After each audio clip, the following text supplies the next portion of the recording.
Hello and good morning, everybody.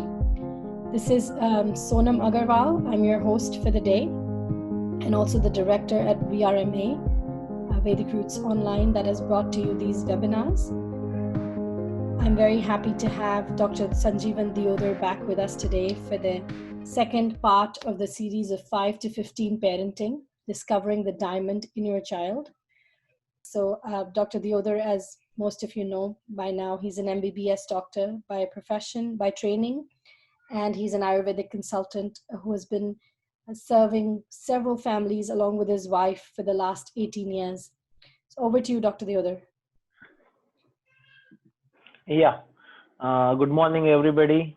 I pray to my Guru, Om Ajnanatimirandasya Jnananjana Shalakaya Chakshurun Militam Yena Tasmai Shri Gurave Namaha. So, this is the most interesting part in the parenting, 12 to 16 years. Please go to next slide, please. And most interesting part to our webinar also, here I will try to answer the questions. If somebody has some questions, some situations, therefore this first topic I have kept very short. I am just giving you the previous glimpses only. Please remember two stories, one of an elephant cub and second of a potter. Then also please remember the Panchakosha development of a person, where the person develops in 5 different aspects. We have gone to much detail. Then there are 2 Chanakya Sutras. The first is Lalayet Panchavarshani Dashavarshani Tadayet Prapte tu Shodashe Varshe Putram Mitravadacharet. And the second sutra we have seen the last webinar only, Putra Kuputra Kodhana Sanchay, Putra Suputra Kodhana Sanchay. So I will directly start with today's seminar, and the Panchakosh development of this age group, that is 12 to 16 years of age. The body here up till 12 years, the body is growing, but there is a slight development, especially the developing the secondary sexual character. But 12 to 16, in both girls and boys, the girls earlier and the boys in the late phase of 12 to 16, they start showing the secondary sexual characters. The menstrual cycle starts, menarche is actual starts after say 12, 13. Nowadays it is coming nearer, that is 10 years or 11 years, but actually it should start in 13 to 15 years. Then not only the physical characteristics, the thought process also slightly changes. The life force, that is a prana, now the prana is balanced, the prana is powerful, and slowly the kids of this age, or kumars or kumaris, can focus this life force or prana shakti for a particular task. So this is the another quality gets added to the life force. The mind here is jumping like monkey here and there. Actually, the Shadripu in Sanskrit it is called as lust, anger, greed, pride, illusion, and envy. These 6 things slowly start developing in the mind, and so that the controlling mind becomes another task in this phase for that person also, and for the parents of that person also. So this is a development of body, life force, that is prana shakti and mind. And there is development in the intelligence, like power of conscience and discrimination, sat viveka buddhi, slowly becoming more powerful. Now the child can give his opinion on certain aspects of life, certain questions, and they also demand explanation for every decision or every thing the parents is telling child to obey or to do. They need explanation. they will not follow just because the mother is telling them or father is telling them. The chitta, the behavior is based on the previous impressions on chitta, means whatever we have done in 0 to 5 years of age or 6 to 12 years of age, you will slowly can see the results of your parenting in 13 to 15 years or 12 to 16 years of age. And the ego, the in ego the two developments are there. The arrogance comes. Actually it was not arrogance, it is the expression of actually freedom. Now they want to feel free. Now they think that now we are complete individuals and now we can think for ourselves, and so that they give some explanations in different tones, we feel it as arrogance. And if we control or if we dovetail this propensity of freedom and thinking on the personal grounds of these children, they also can become become responsible. We can give them responsibility of certain tasks in the house, etc. And after completing the responsibility, they feel satisfied. So these are the developments in this phase. Especially we will see the development in the intelligence. Next slide please.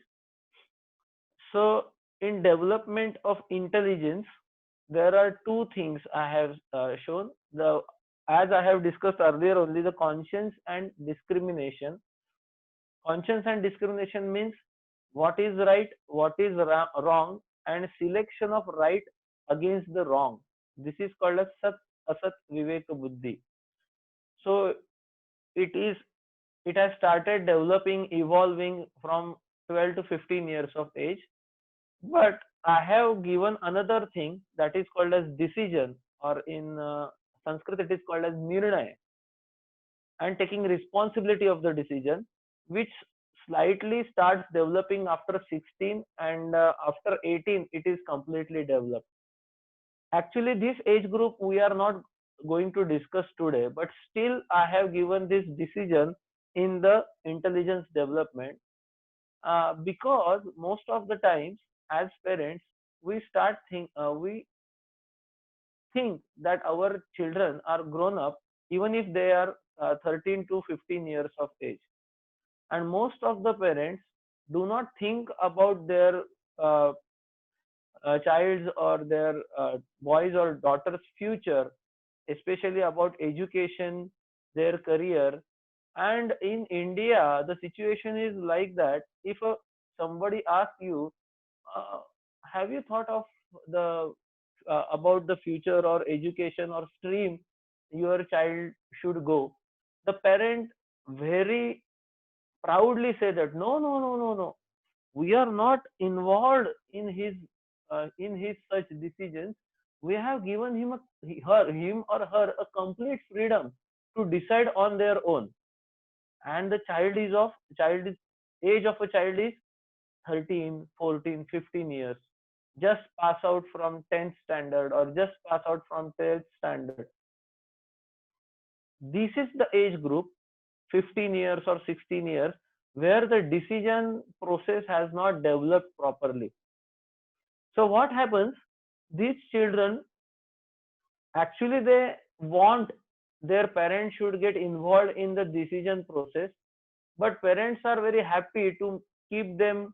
They do not want to take responsibility of such decisions, or they feel that now my child is completely mature. So these children take such decisions with peers. Okay, you are going to that college or that university. I want to be with you. Hell with the course, hell with my interest. I want to be with you, therefore I will take that course. And slowly in India, I think this might be the situation abroad also. The child completes half of the course or complete course and then realizes that this course is not meant for me, or I am not meant for that course, and it's a waste of time, waste of money, and it actually disturbs the child for the entire life. So therefore, don't make the child responsible for his decisions at least till 18 years of age. In India, actually we say that the law is donkey, means uh, the law is not intelligent.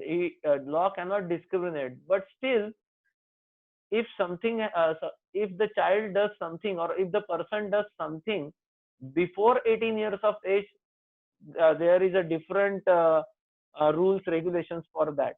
And if after 18 years of age, then he has to go to the prison, or even if the rules are more stricter.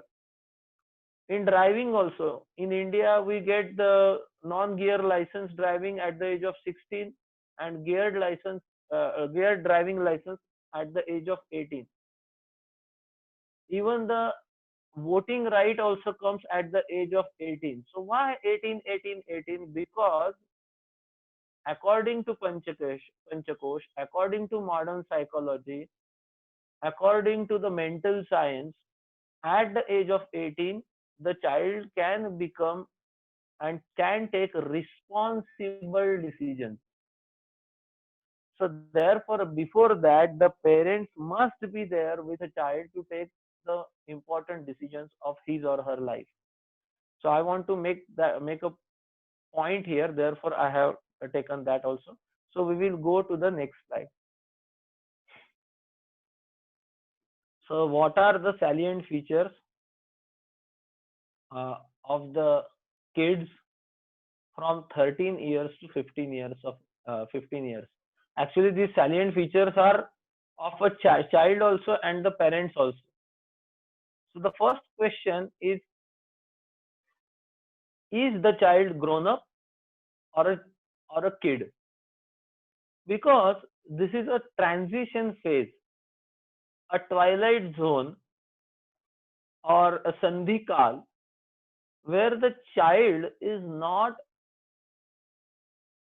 young also, means not a small child also, and not completely grown up also. So it is the transitional phase for a child also, as well as the parents also. So what happens? Sometimes we feel that the children should take responsibility. They should go alone and purchase something. Or if I demand something, they should respect my decision or obey me and do that work themselves. Means they are slightly grown up. But sometimes we discuss something, the financial issues, the emotional issues, the marital problems, and that time if the child of 13, 14, 15 years of age speaks in between, we immediately say, no, no, no, no, Are, you are small. This is not your problem. We will solve it. So we also are confused. Actually, every parent wants his or her child to be grown up, to become responsible, to free, and to a respectable person. But this phase of the growth is not, it is in the happening state. The child is not grown up completely, but sometimes he feels or she feels like we are grown up, so their behavior is different. And sometimes they feel, okay, we are small only, we are still kids, so they will behave differently. So there is a shift of behavior in this phase, and therefore this peculiar age is called as teenage, because some problems will occur in these 3, 4, 5 years of age, and afterwards it gets settled down. Nobody has worked about those problems, but these problems get settled down as the child matures. So this is the first peculiar feature of 13 to 15 years of age, is the child itself and the parents are not clear about, are they grown up completely, or are they still kids and they need our support. So this is very important peculiarity. The next one is uh, awareness of opposite sex. I think some questions also will come about this thing. So now, the if now in this age group, actual the sex hormone levels are fluctuating in the body, the secondary sexual characters are developing in the body, and some physiological changes are happening in the body.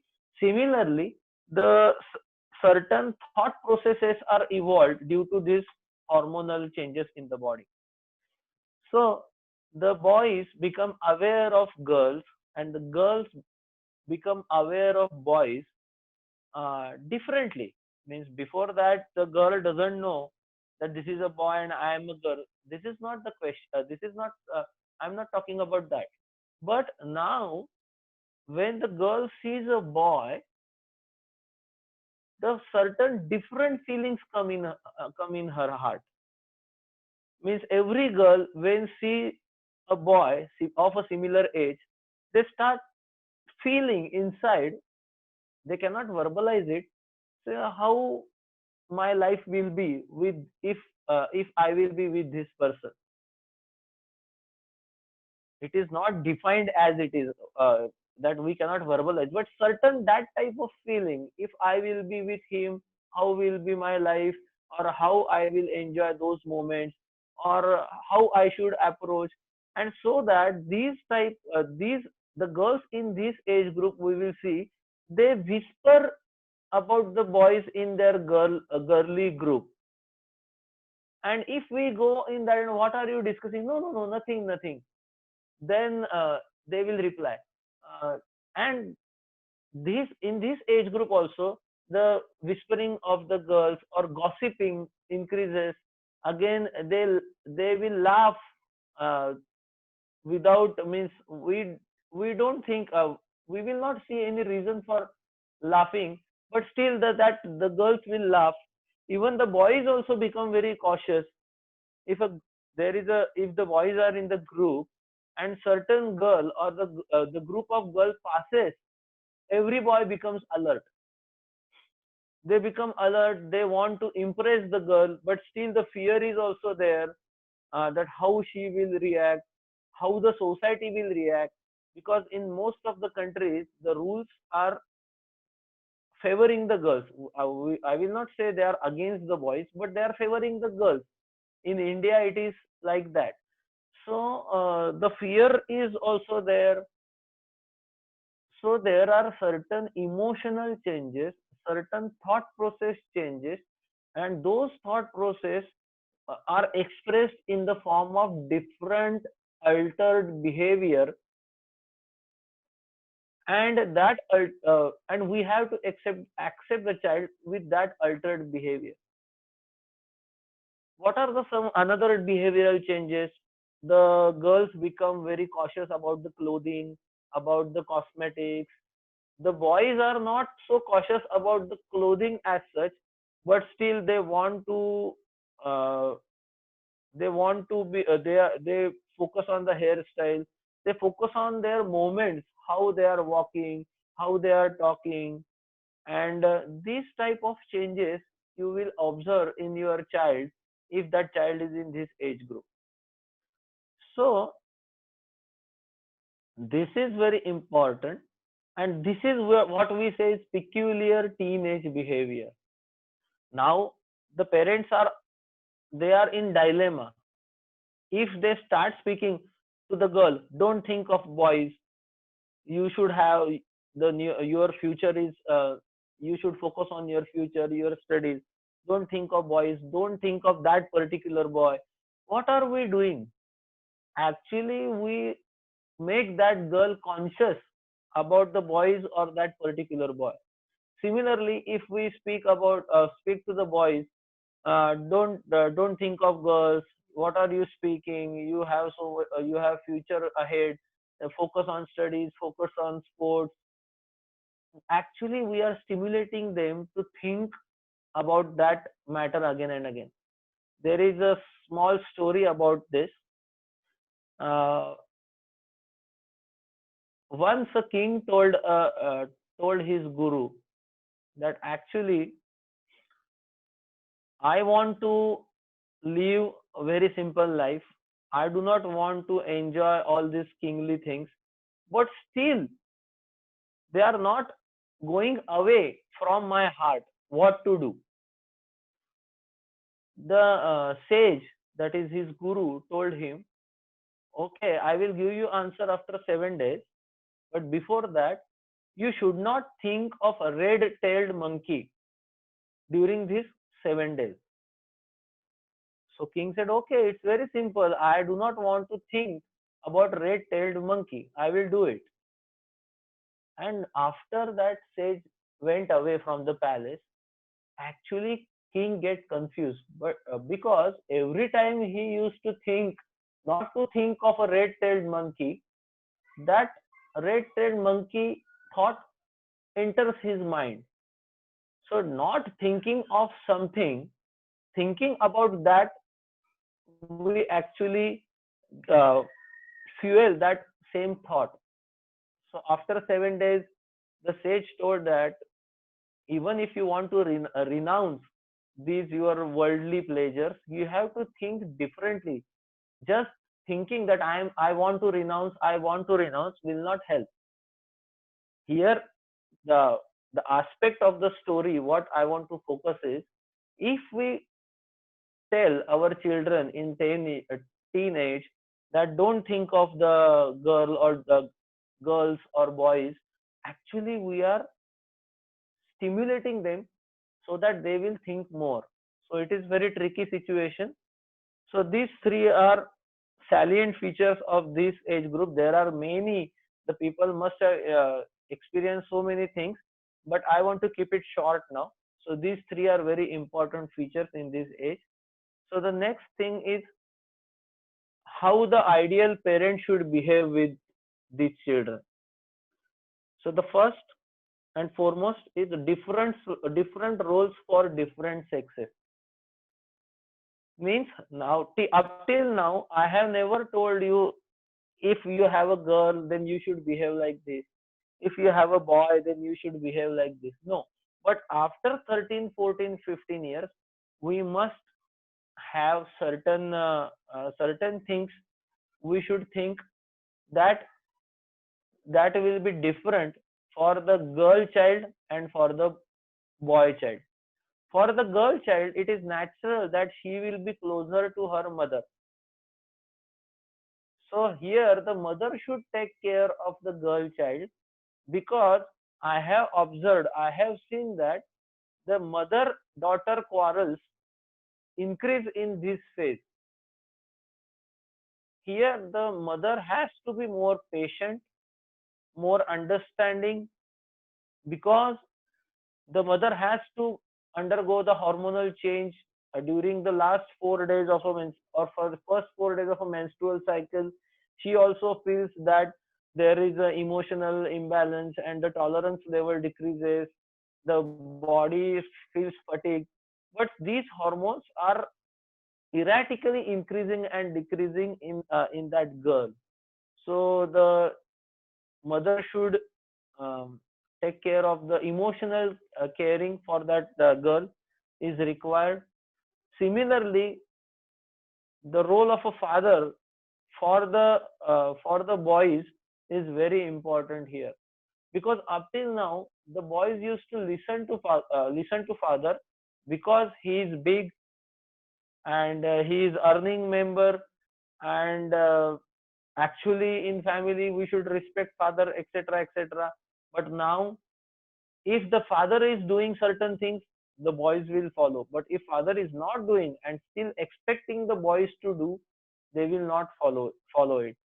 Now the boys are getting some strength, so even the father can wrestle with the boys in this. Some physical strength testing can be done here. So now the father has to give more time to the boys, because if the boy has some problem, some questions, he will not be very open to his mother,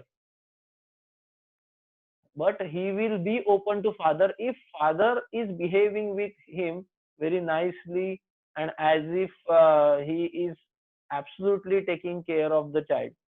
Otherwise the emotions in the boy's mind will get perverted, and the problem will come. The second most important thing for the parents in this age group is you have to parent a child as a couple. You cannot tell the uh, if the child is successful, you cannot speak that, oh, this is mama's boy, or this is the father's boy, therefore he has done this and he has achieved this. Or if the boy does some wrong thing, even we should not blame each other like mama's boy or father's boy. The boy or a girl is of both the parents, and both have the equal responsibility here. And as they are also growing, they are seeing our relations, the with each other, husband and wife relations. And if there are two different opinions, two different aspects, two different um thought processes, they definitely will take advantage of the breach in the relations with in husband and wife. So if we have certain uh, certain differences, certain different opinions about any aspect, we as a parent should come on one level, because our our children are our future. And if we want to live after this life, then we can live as a legacy with the children. And if we want the children should create a legacy, then we have to give time. The next point is time management. Here there is again a twist in time management. When the children are young, they have an ample of time, and we used to decide, okay, I have just come from office or come from work, and now I have 1 hour, 1.5 hour, so I will happily play with a child, or I will give him the 1 hour or 1.5 hour, I will be with him. But now the the child has become busy like us. So they have classes, they have sports events, they have get-togethers, they have the schools, etc. And their their schedule is as tight as our schedule. And now we should realize that it is not their need to be with their parents. It is our need to be with our child, so that we will become part of their life.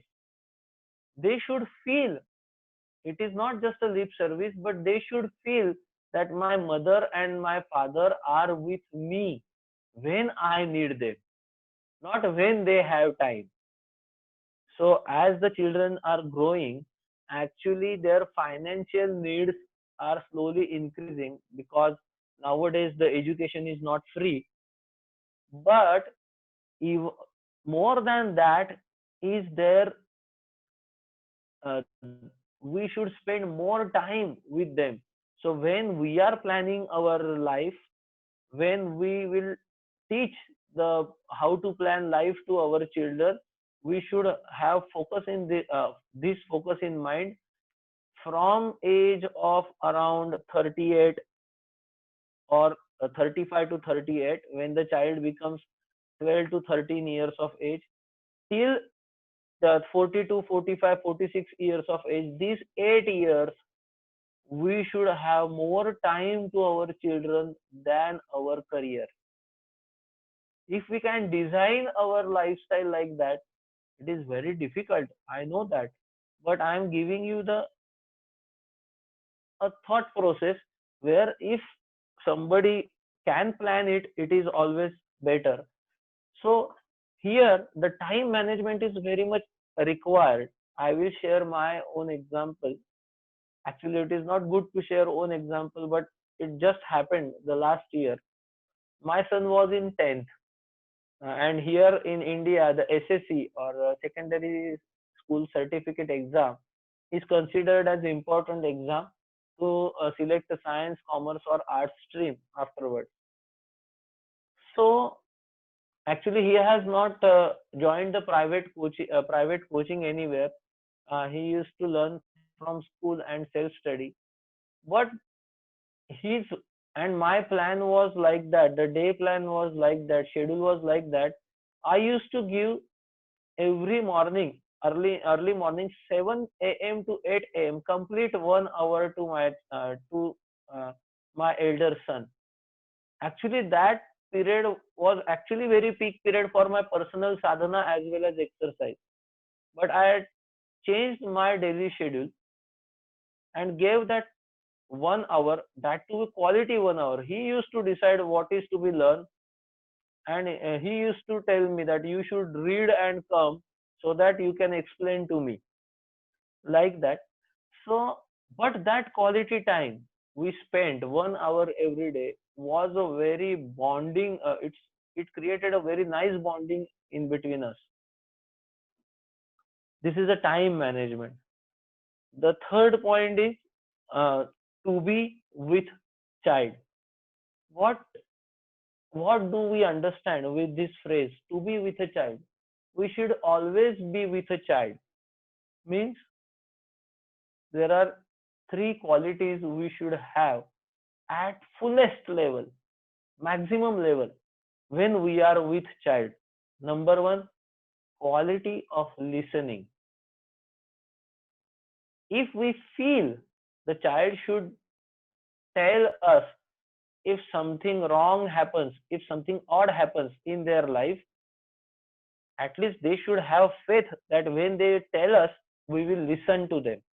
So whatever they tell, many parents have a complaint that the children never never tell anything what is happening in the school, what happened to them, and children become they are actually not discussing with us, and slowly they go in uh, depression or therefore actually this is a problem with the parents.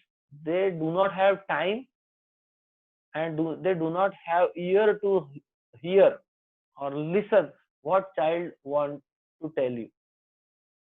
Second thing is compassion.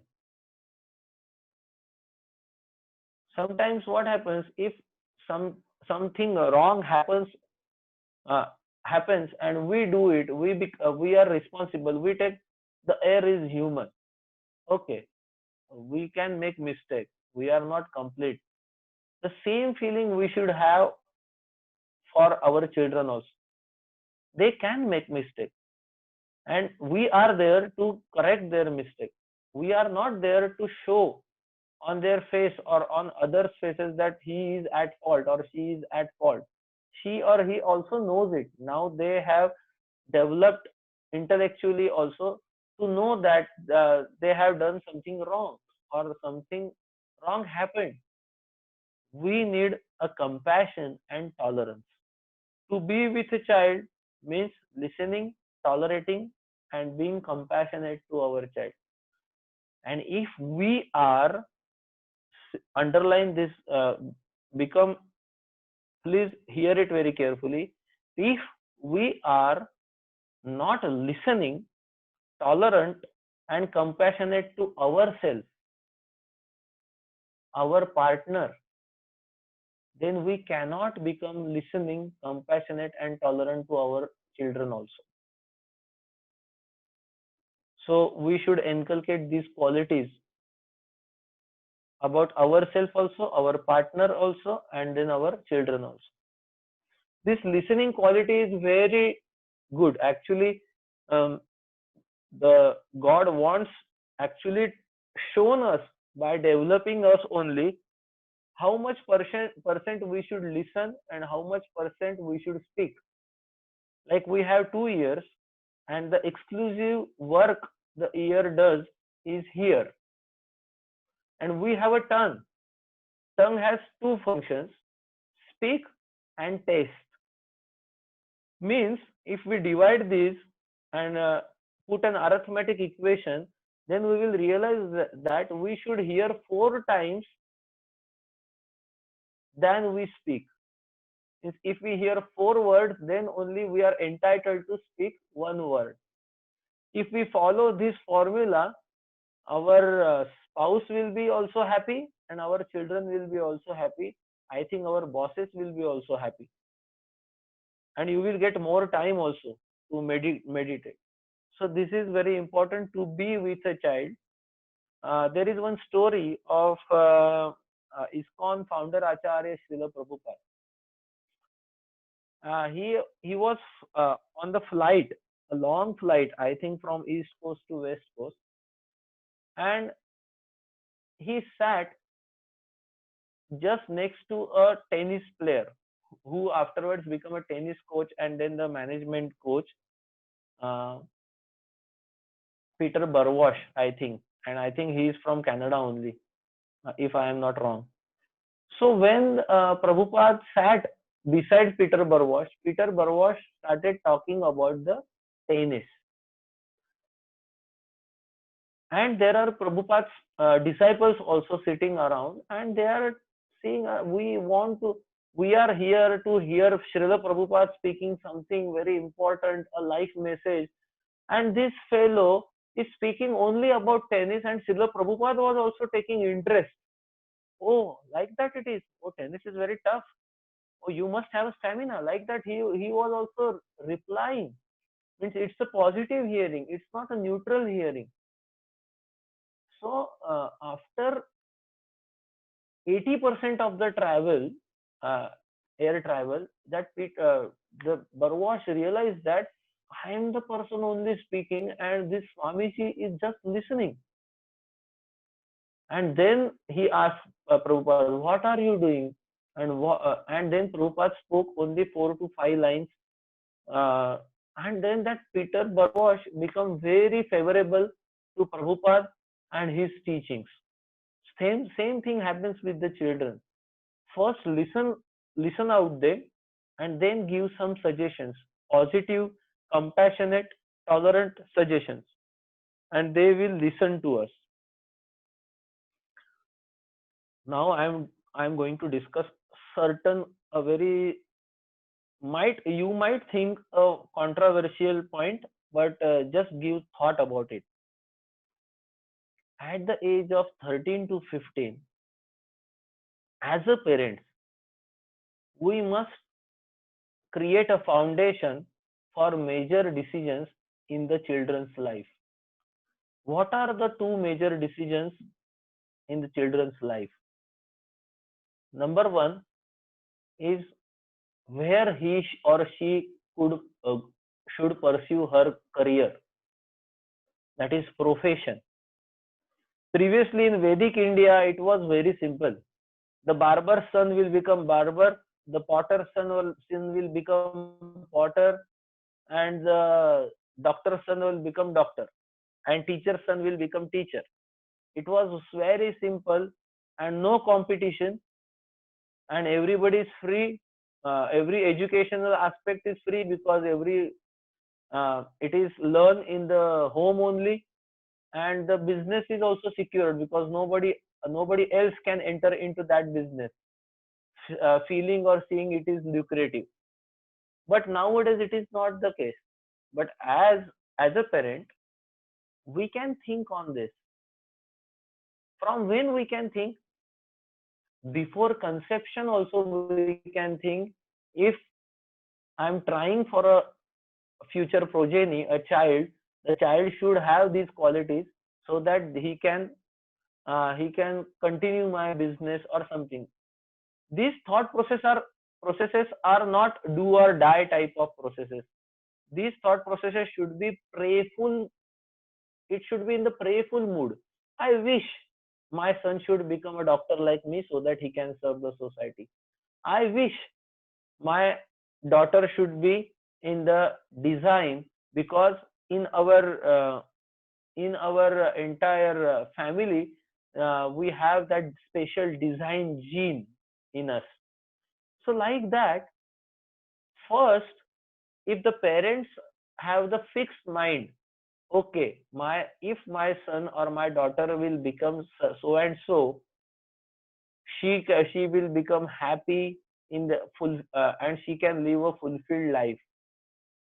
Then while discussing, or while answering their questions, while going for outing, we can discuss these things. Means we will have from 13 to 15, means from 15 to 20, 20 means 6 years or 3 years according to the curriculum, and so of discussions where that girl or that boy will fix their mindset or fix their thought process, or they will become firm and realize that I am meant to become a good physician, or I meant to become a good driver, or I meant to become a good professional player, like that.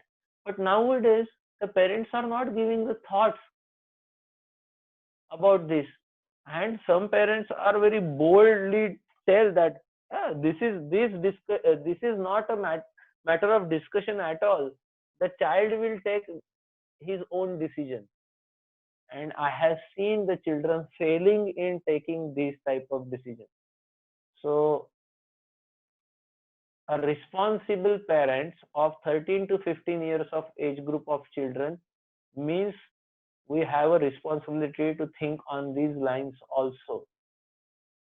The second thing, I think this is more relevant in the West than in India, is we should have a complete understanding of how, what are the qualities of the future partner of our child. What are the what is the family background? What should be the family background of our of future partner of our son or daughter? We are not going to discuss it immediately with our son or daughter, but are we clear about that?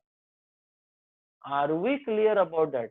Again, I am telling, we are not going to force it on our child, but at least have we thought of it? Everybody must have heard about a book called Secret, that whatever thoughts, whatever positive thoughts we send into the environment or cosmos, the similar thing happens. So most of that secret part is that book is revolving on two major problems: health and wealth. Means somebody wants a big house, somebody wants to have a uh, big money, a big business, or somebody wants to get cured of a cancer, or like this. Sometimes relations also. But about our children also, we can experiment with this, the principles of secret. Think about uh, their nice marriage life, because what I am looking at, what I am seeing, that in West especially, this uh, marriage, the system is failing a lot. The point is the very serious point I am covering here.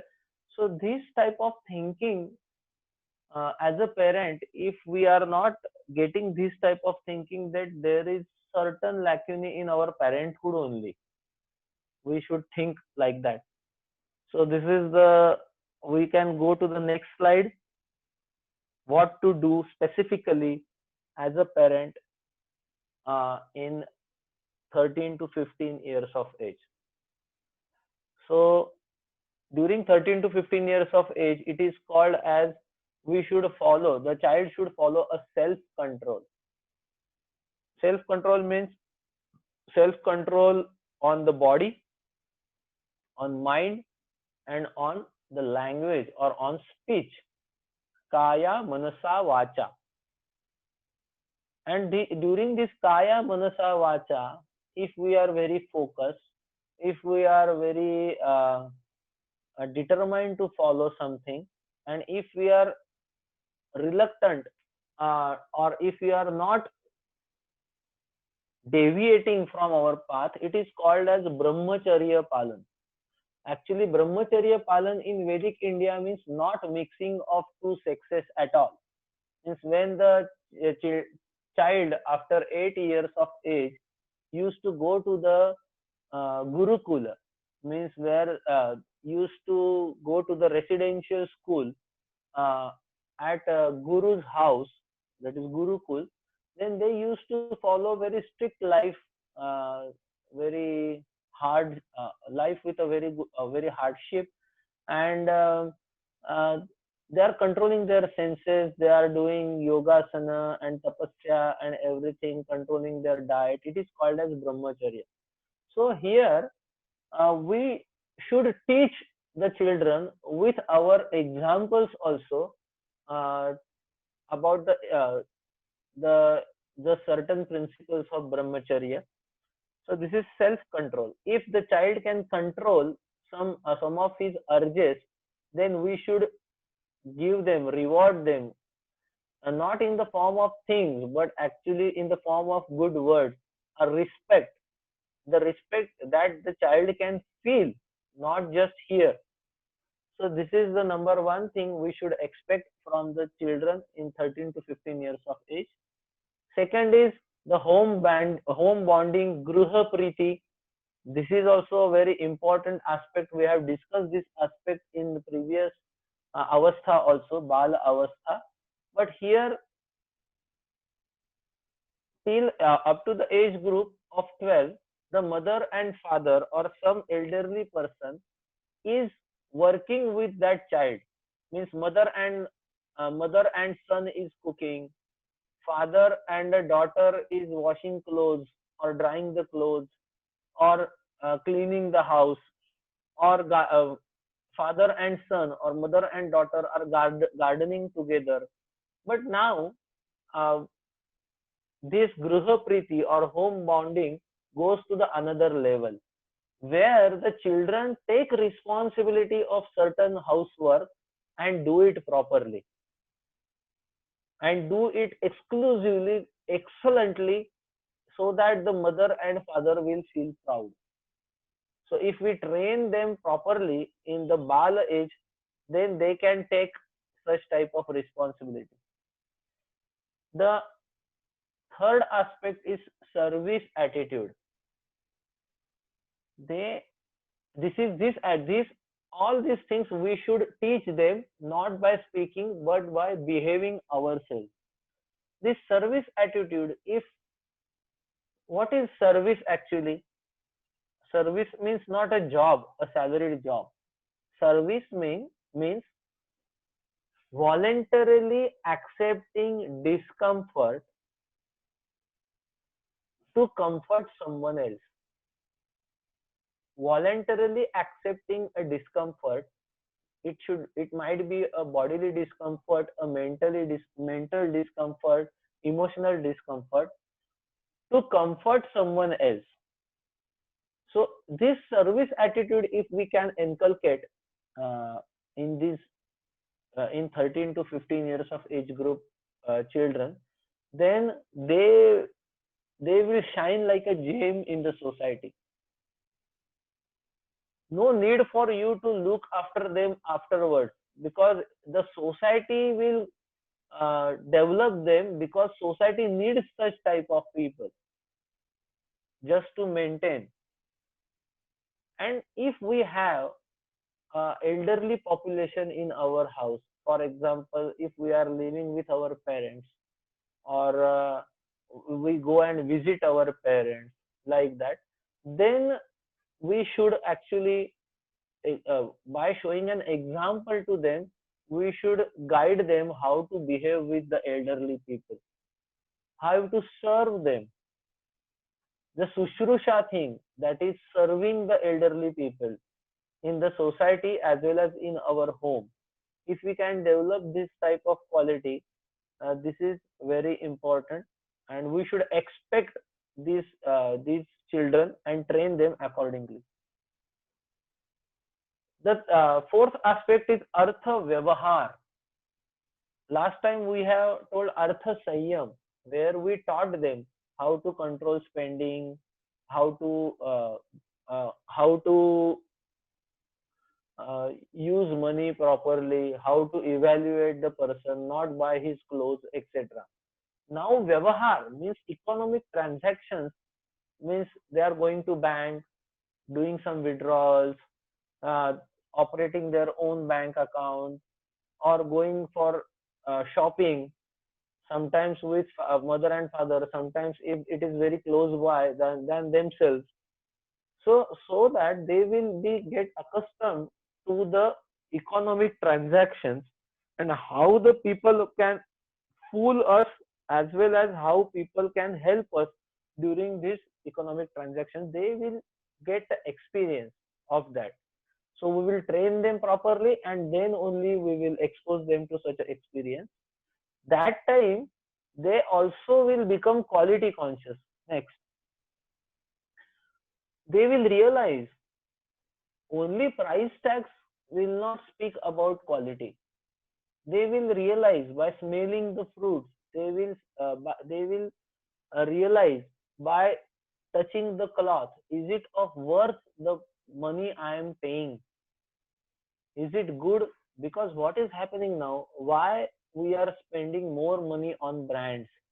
Because we are not teaching our next generation, that is children, to check quality. How we should check quality of a cloth, how we should check quality of a clothing, how we should check quality of a cap, of a socks, of a shoes, of a stationery material. We don't teach it because we say that we don't have time. But why we don't have time? Because we want to spend more time to earn more, because we have not taught ourselves as well as next generation how to spend consciously and properly. When we don't know ourselves how to judge a quality, then we rely on brands, and brands take a disadvantage of it by charging us 10 times, 5 times more than its actual cost. So therefore, how to judge a quality of things, we should teach the next generation during this period. And the next one is, our entire behavior is of support and guidance, and we also train them to support and guide the peers rather than come under the peer pressure. If the child is coming under a peer pressure, then we can conclude three things.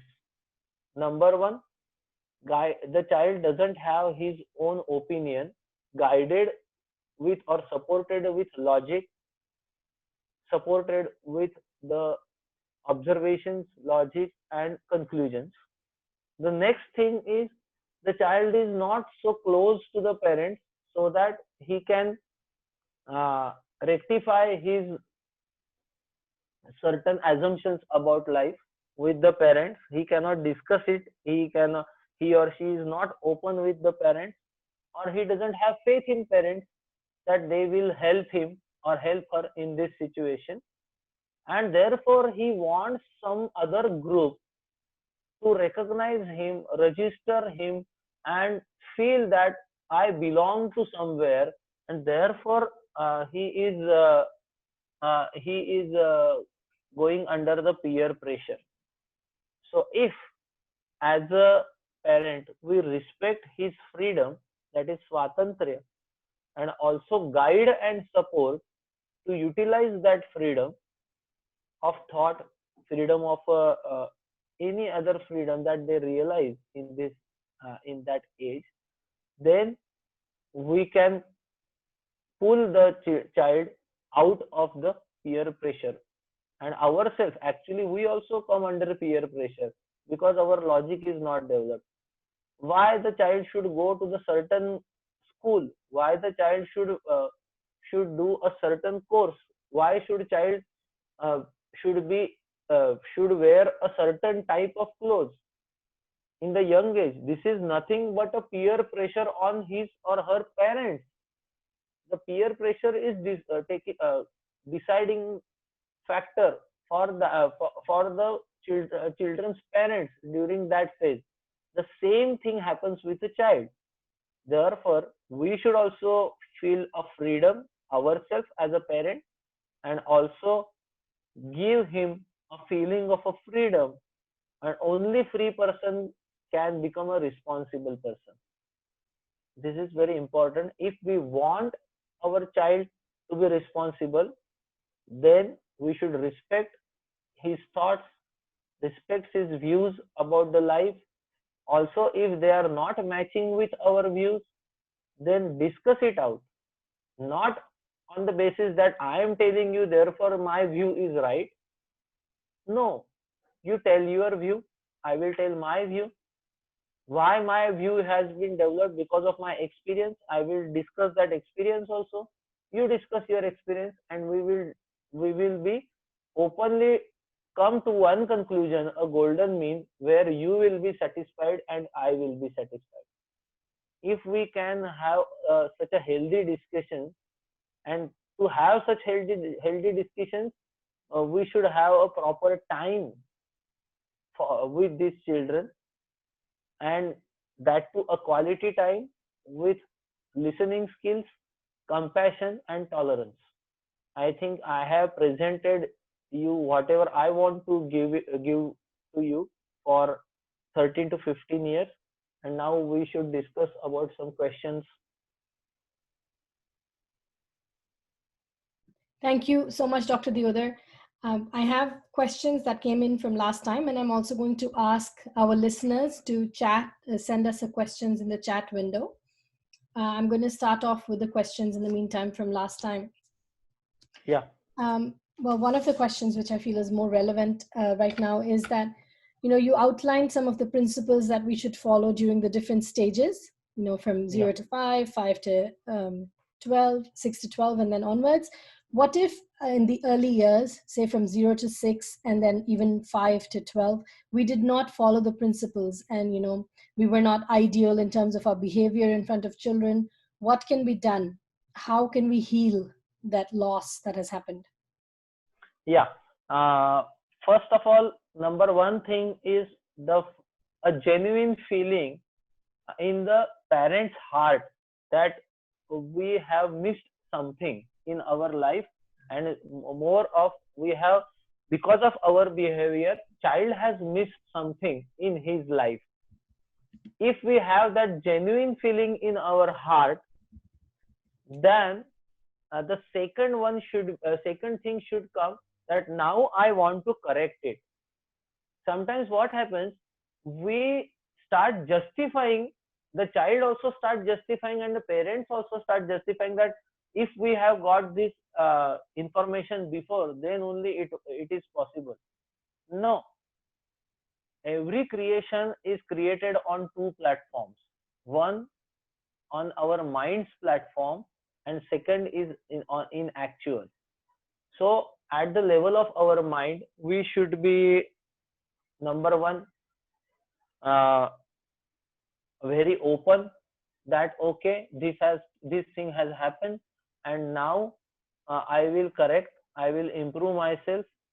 Whatever I have told up till now is actually for parents. I have not told parents how to, if the child has this question, how to answer. I have not spoon fed.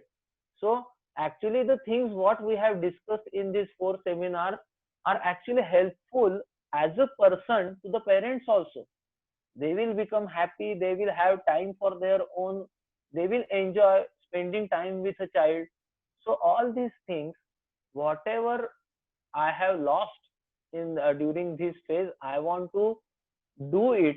And slowly, now what will happen, whatever principles we have discussed about 0 to 5, 5 to 12, and 12 to 15, all these principles, these parents has to apply some principles at some time. But I have, means from first lecture to this lecture, I have insisted 3-4 qualities as a parent. Number one is like, we should have a listening mind. Second, we should be compassionate, not only for our child, for entire society. And third is, we should be tolerant, not only for our child, but also for our own self also. Are we tolerating ourselves? The question is that if yes, then you can tolerate anything in this world. You don't want anybody else to tell you are great or you are not great. because you know in your heart how are you. So number one thing is that feeling itself, okay, I have to improve a lot as a parent. That feeling will give you the strength to improve. And the second principle, slightly higher or spiritual principle, is that a super soul is residing just beside the soul in every person's heart. In Sanskrit, it is called as Paramatma is staying just near to Atma in everybody's heart, and Paramatma of everybody is one. So if we have a genuine feeling that we have missed something and we want to improve on this, the child will reciprocate accordingly. That is for sure. I have seen the cases. So not to worry about how child will react. Worry about, are we genuinely feeling that, and are we genuinely want to improve ourselves. If we do our part, definitely the nature, the Lord will force, not force, lovingly tell the other person that you should follow. Is it okay? Yes, thank you very much. On a more practical level, Yeah, there's a question that says that you described arrogance as one of the symptoms in the 13 to 15 years category. What if yeah. there's children in the 6 to 12 years of age and they exhibit symptoms like arrogance, back talk to the parents? Mhm. How should we handle it? Because of the exposure to the media nowadays, these things, means these different age groups are shifting. Means if the child is more exposed to the media, more exposed to the uh, wrong type of conversation seen on television or in movies, or even now in cartoons also meant for the children, they feel that this is ideal, and they start behaving like this. But now, then our patience and listening type, means if when somebody is arrogant, or when somebody means backtalk to us, if we take it coolly and logically, if we explain why we are telling, most of the times backtalking happens when we want to force ourselves on a child, that I am your mother, I am your father, and I am telling you, therefore you should follow. Not because this is helpful for you, this is the actual why I am telling you, because explanation is not necessary before 6 or before 7, 8 years of age, but explanations are mandatory after that, 8, 9, 10, and 12, uh, up to 16 years, so that it will develop the logic and conclusion process of the child also. So if we are not giving the explanation, we are just telling them, I am telling you, therefore you should do, they will back off. This is my experience. I'm not telling that somebody is doing wrong thing. This is my experience. Therefore, I myself immediately shift the gear as a neutral person, rather than you and me, mother and daughter, or son or father. I become a third person, a neutral person, and observe the discussion, observe why this back talking or arrogance happened, and immediately find out the root cause and eliminate the root cause. The person, that boy or that girl, is not at fault. They are just reacting, their reaction, but on what they are reacting, if we can work on that thing, then this back talking slowly decreases. It is not that we follow this system and immediately next day onwards the children will not back talk. But every time if we not uh, tell them that you are back talking, you are becoming arrogant, rather than if we solve a situation, then treat a person, the person gets healed, and the healed person will not back talk. So this is what is my experience is with my children. uh, I hope this will be helpful. Thank you.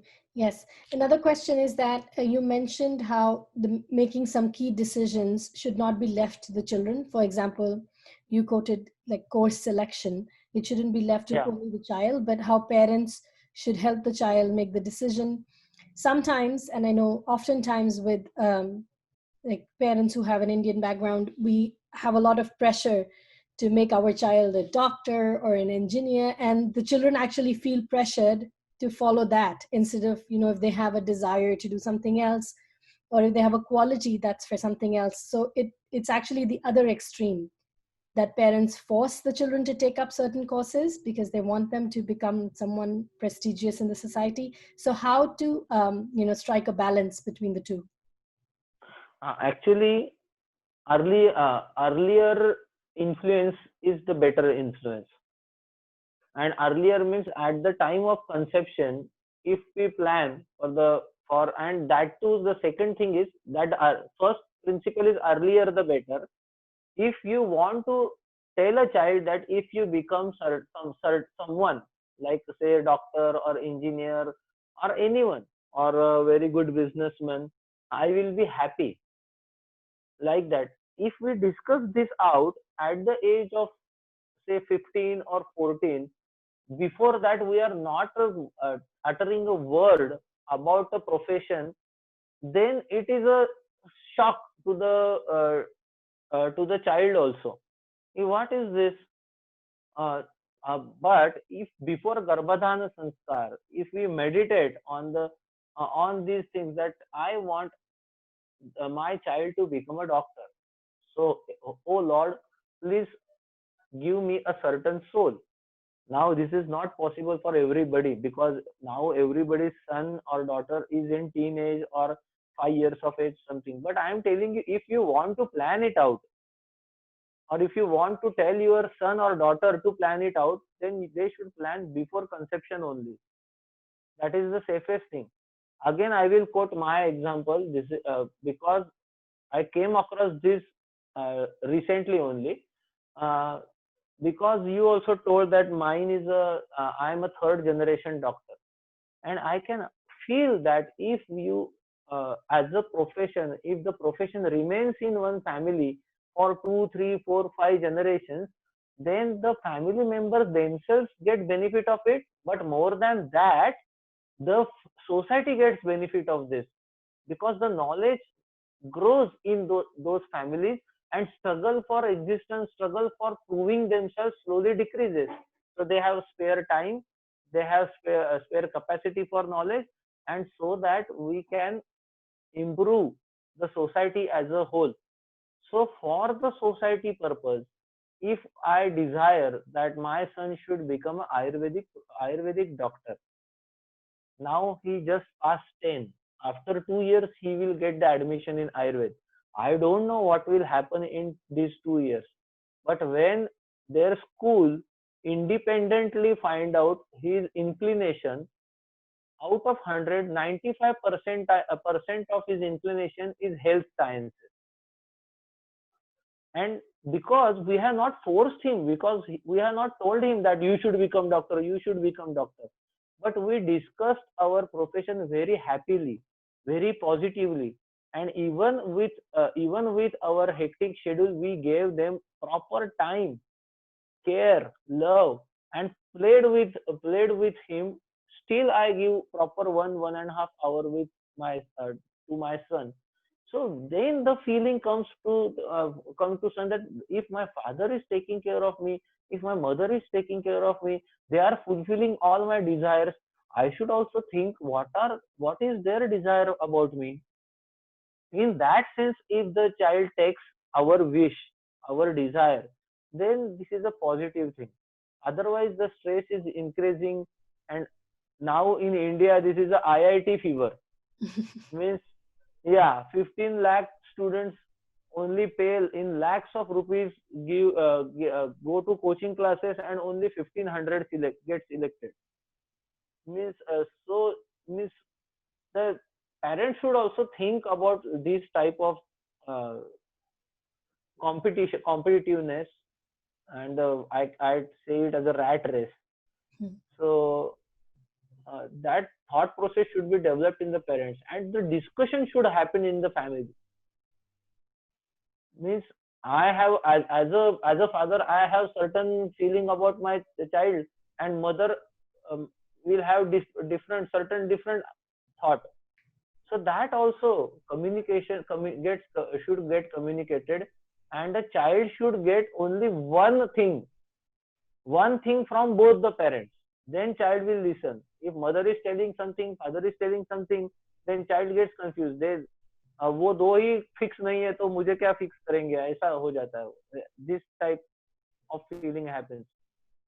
Sure. So this is my answer. Hope this will Yes. help. Thank you. You mentioned, how in 13 to 15, the boys and girls need to be taken care of differently. Are there Yeah. any other differences in discipline for the younger years, like 6 to 12, the difference between how you should discipline girls and how you should discipline boys? Up to 10 years of age, not so much, because every parent wants what the boy or the girl should be polite, they should be obedient, they should be loving, caring, supporting everything. But after 10, when the girl start feeling that I am a girl, that means I am a different, and the boy feels that I am a boy, therefore I am a different, then the responsibilities of girl and boy also changes, and we should teach them their responsibilities. What happens, we think that we are not discriminating between girl and a boy, but we are ready that our girls should wear, they are wearing the boys clothes, their aspirations have become like boys, and they feel the ladies jobs, actually previously the ladies used to do certain jobs like cooking and taking care of young ones, is like these are the lower grade things. By this, and if the parents are teaching like this, and parents feel proud that I have two girls but they are boys for me, I am not discriminating. Actually, it's the actual discrimination between girl and boy. There are physiological, emotional, mental differences, physical differences between a male body and a female body. And there are certain roles pre-decided. And if we follow those roles, then we feel we get the satisfaction. So if we change the roles whimsically as parents, then it is not good for ourselves also, but not good for the next generation. Means in India, what I tell the parents like that. Actually, previously a girl used to marry a boy and boy used to marry a girl. But nowadays, a boy in a male body is marrying a boy in a female body. There are only differences of bodies, but all aspirations, all the development of mind, development of ego, the ego satisfaction is similar. If a girl, if a lady is CEO, then it's great. But is she going to bear a child? If she is not, then it is not good, because a female body is meant for securing a future generation. But if that body is failing, or if that person is failing or delivering a normally also, that a dog and cat and anybody is delivering normally in this world, but a lady cannot deliver normally, she has to go to the cesarean section, then she should feel I am something wrong, I am not fulfilling my role. But because of this confusion, the boy and girl are same, we are actually means doing wrong things, means we are troubling a girl, her emotional development aspect, her managerial role in the family. We have made her a worker. You should go out also and do work in the house also. So if we want a satisfactory future for a girl as well as for a boy, we should have, we should train them in different aspects.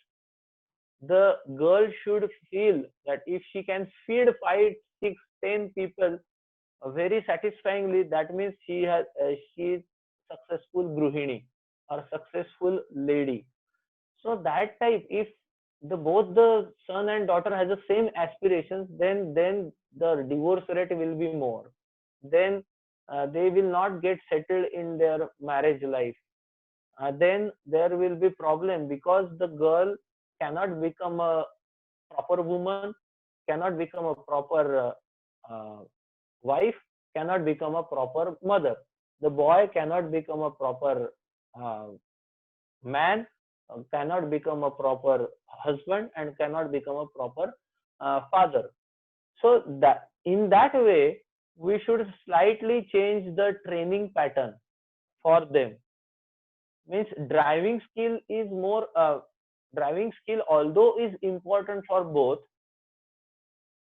and cooking skill is although important for both, but the lady should be trained more in cooking because naturally she has a taste. Naturally, with love, when she cooks, it has a different taste. And naturally, the boy has a focused brain. As you know, the male brain and female brain difference. He will drive more. He will drive properly, while the wife can enjoy on the side seat.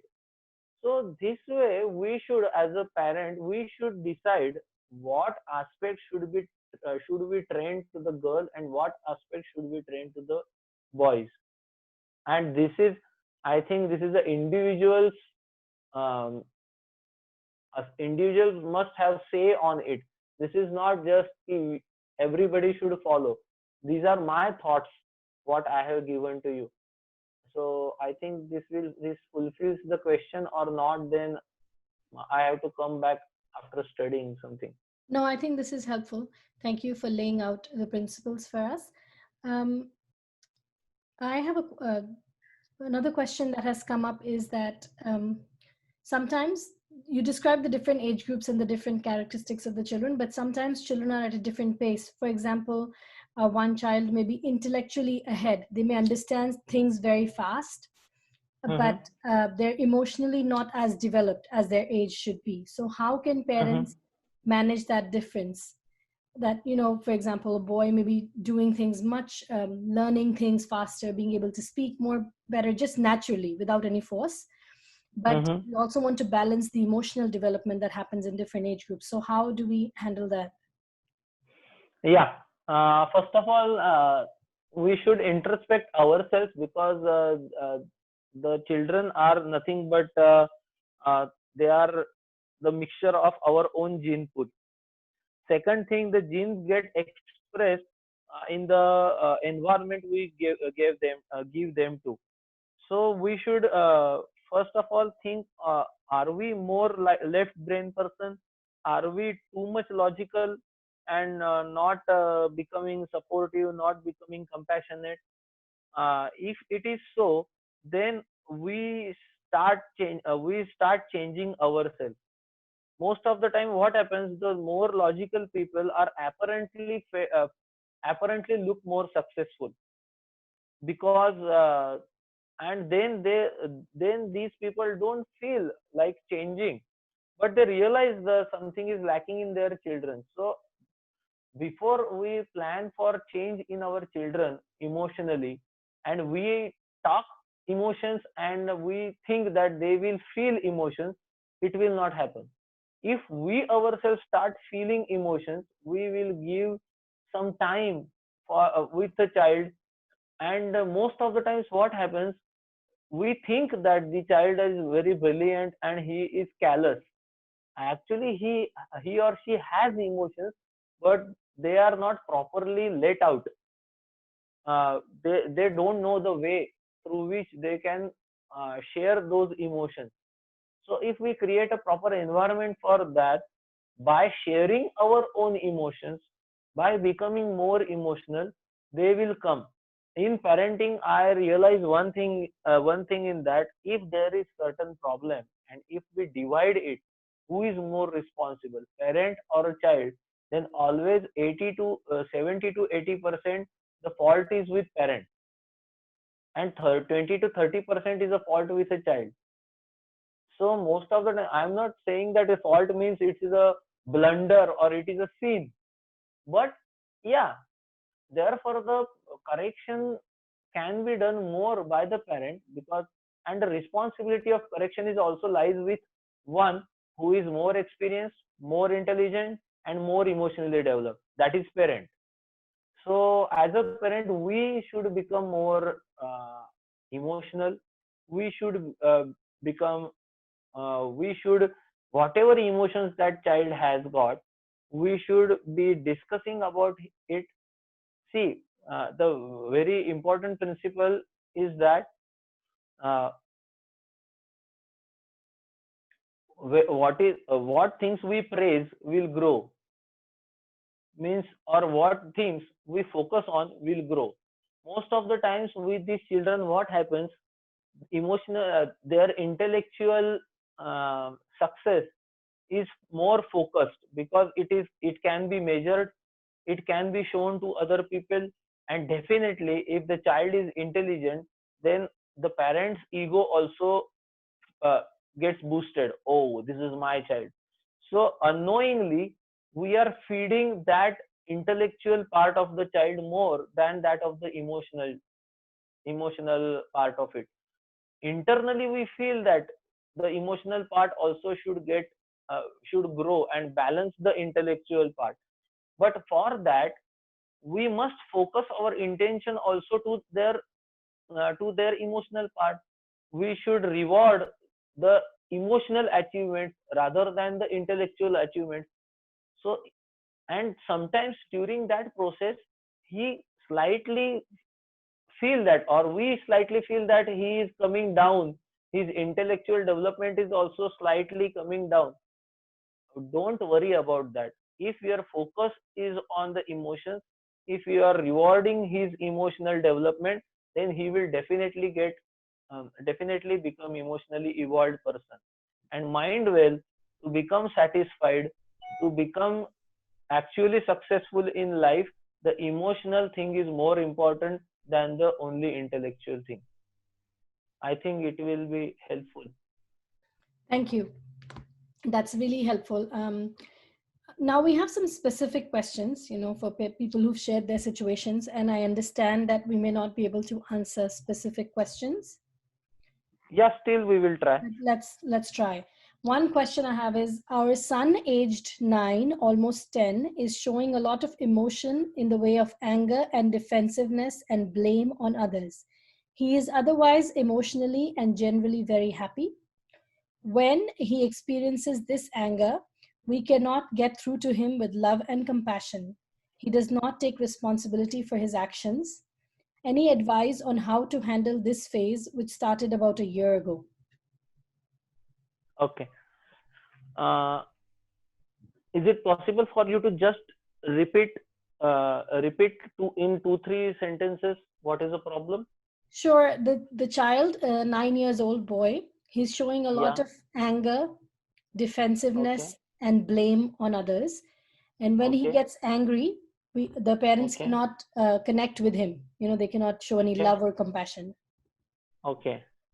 So during his early childhood, actually some situations, have he gone through some situations where actually in parents life certain things happen, not because of parents but because of some other people, and parents genuinely blamed other people, because then sometimes what happens during their early age group, a parent gets loses a job, where the parent himself or herself is not responsible for that, but for some other situation is responsible. But that time our discussions as a parent is focused on blaming others. We don't feel it that we are blaming others, because it was right on our part. Okay, I am doing some things, right things, perfect things, and still I am losing my job, still I am demotivated, still I am not promoted. these type of discussions are heard by the child, but because their logic and their intelligence is not so much developed, they just take these things on the face of world only. Okay, if something happens, we can blame others. So I'm not telling that this thing must have happened in their life, but this is one of the cause the child becomes like this nature. He has observed something, and as parent, we are never so much of thinking about how the child is taking our discussions or our emotions. But the child age, that age is very sensitive. They don't only take the words, but also take the emotions behind along with the words. So uh, we have to observe that thing. Number two, I have told, now this is a 9-year-old son.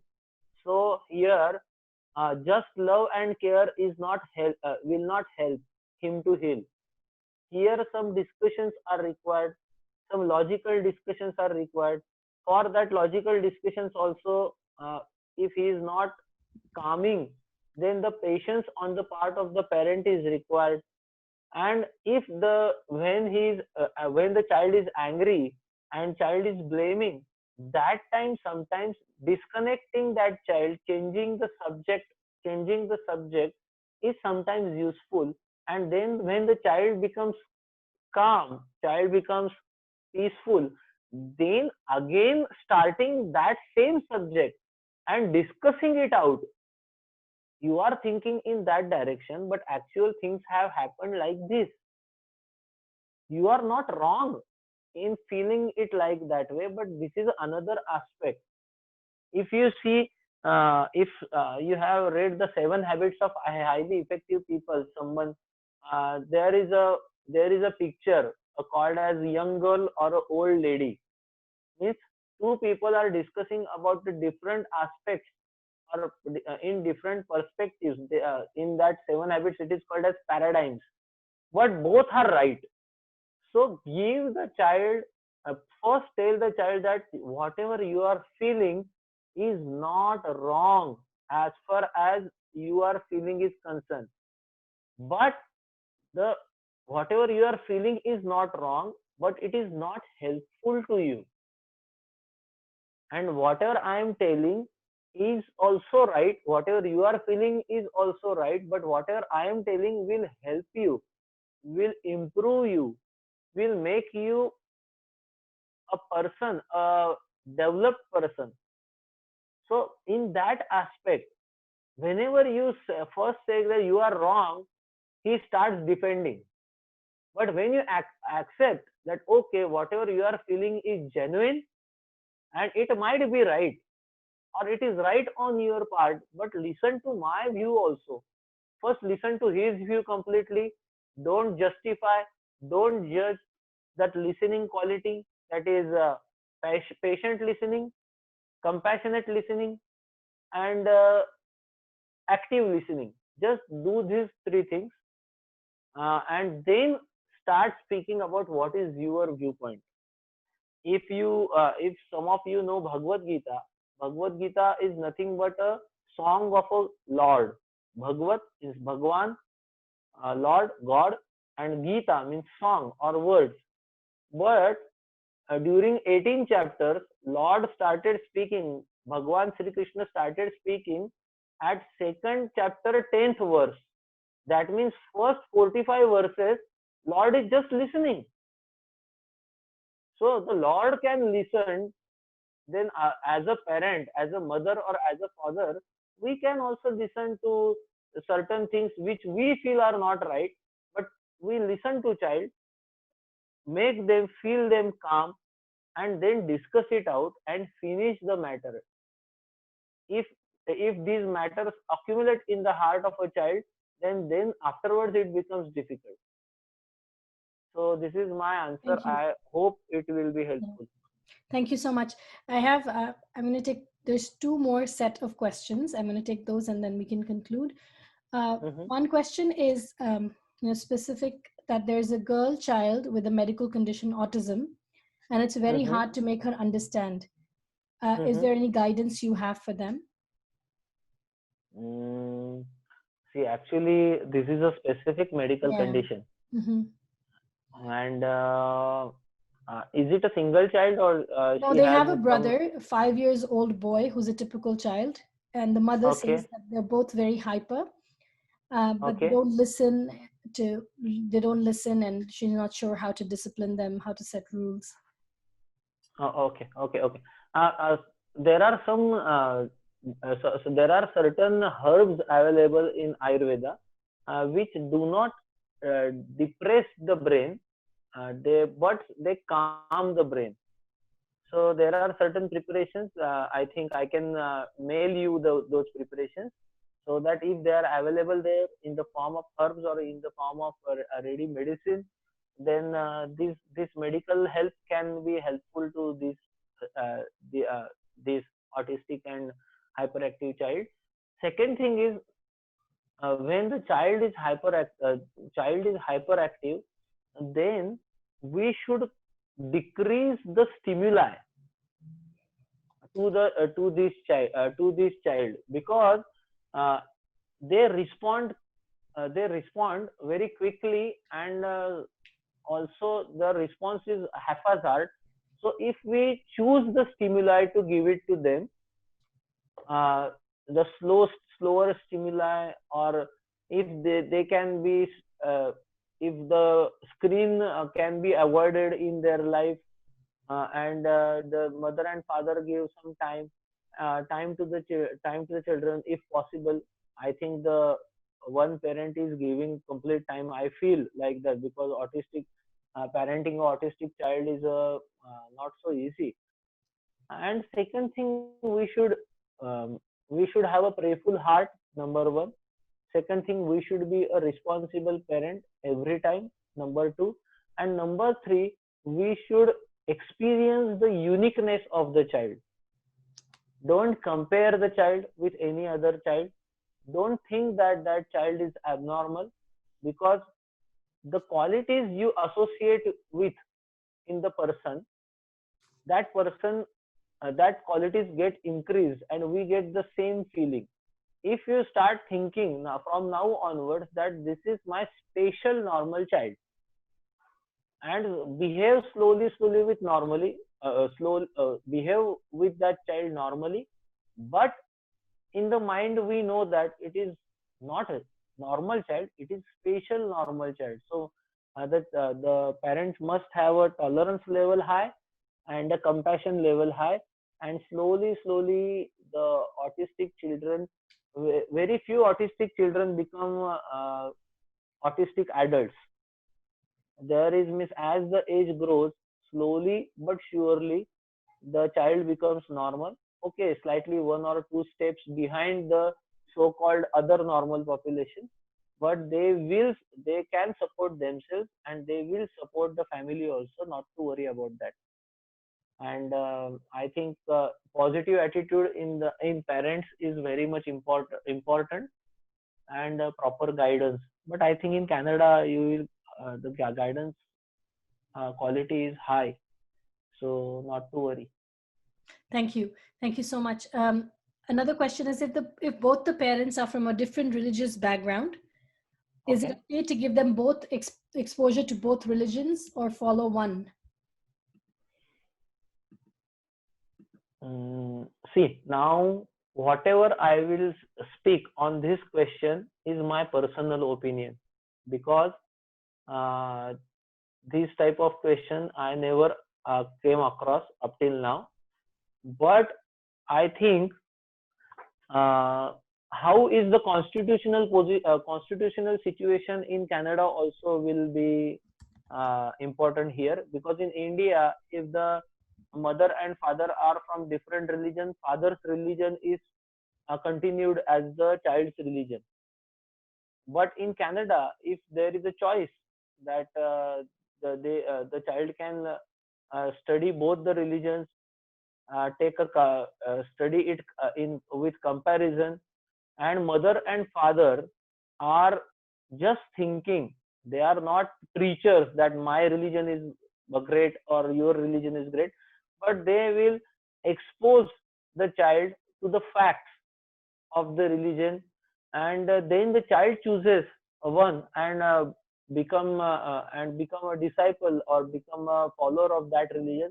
That is better, because we don't know, because this marriage situation itself is not so common, so there is no common rule for that. So I think, or the if the parents feel that one of the religion of whatever they are following is more deeper, the compassion is more in that, more encompassing the all the living beings, more tolerant, more like that, then if they both decide on one religion, then only that is their decision, or then the child will decide. The third person cannot decide in this. Thank I you. can give you the I can give you the just methodology. You go with one.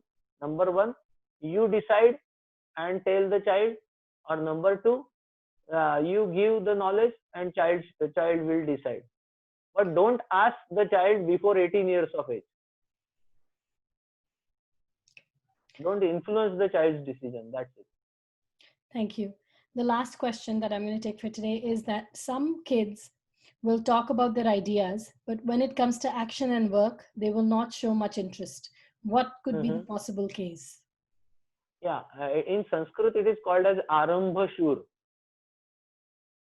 It is means they just they they want to speak about the idea. It is a specific Vata Prakriti. See, actually, I have discussed very short. I have discussed with two three things.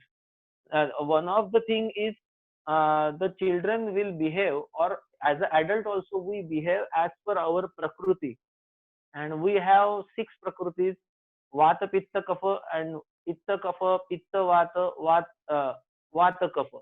Means a combination of Prakriti, or individual Prakriti. So specifically, Vata Prakriti people will have this problem. They discuss many things, but actually into action they will do very minimal or very less things. So um, as a parent, what we can do is, we will not encourage only speaking or only discussing or only coming out with their ideas. As a parent, we will not discuss it at all. But whatever small achievements in action he has done or she has done, we will say, we will reward it. Not reward means bring something, purchase something, but with love, care, respect, everything. Whatever the child's performance will be measured not on ideas but on actions. If we follow this for say 1.5, 2 years, then slowly child realizes that, okay, if I want to be a respectable member of this family, they are evaluating my actions, not my words, and slowly he will change. Thank you. Thank you so much, Dr. Deodar. It has been a very, yet another enlivening session, informative session for us. I think one thing that I'm realizing more and more that we hear about the science and art of parenting is that it's really not so much about the child, but actually to raise ourselves as the ideal parent. Because, like you said, most of it has to do with how we are as a parent and how we are conscious and observant of our behaviors and how it's affecting the child. So definitely it's a journey of becoming a Yeah, parent and more than becoming a child. actually, if it is properly taken, it is an enjoyable journey. Mhm. And if the child, if we, by Lord's grace, if our children respond to our journey, and that is sukha. Mhm. Means then if somebody asks you how much you are earning, for that person the money is important, but for us, for if we are evolving parents, how much time I am spending with a child, and how the child is satisfying us with certain poems he has written, or certain things he has done for others, help others, and becoming happy for others, and evolving as a person, that feeling, that satisfaction cannot be measured with any number of dollars in your bank. Very true. Thank you so much, Dr. Deodhar. Thank you to all of you who joined us for this webinar today.